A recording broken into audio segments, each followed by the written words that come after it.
জ্বালানি হবে মানুষ এবং পাথর। আমি মোটামুটি বুঝি যে 1% মানুষও নিজের বাবার জানাজাটা পড়ানোর যোগ্যতা রাখে না, জানেই না সে কিভাবে পড়াইতে হয়।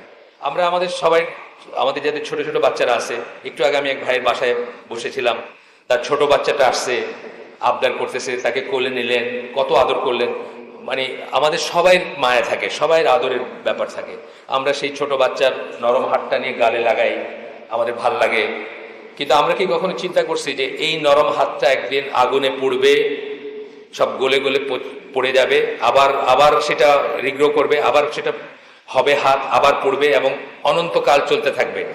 এই সম্ভাবনার কথা যদি আমি চিন্তা করি, আর সত্যি যদি বাচ্চাটাকে আমি ভালোবাসি, তাহলে প্রথম কাজটা করব, তাকে আগুন থেকে বাঁচানোর চেষ্টা করব, যার জ্বালানি হবে মানুষ এবং পাথর। তাকে চকলেট চুইনগাম খাওয়ায়া, তাকে ফল খাওয়ায়া, তাকে ব্যারিস্টার বানায়, তাকে জজ বানায়া কিন্তু আমারও কোনো লাভ নেই, তারও কোনো লাভ নেই। তার লাভ এবং আমার লাভ কিসে? তার লাভ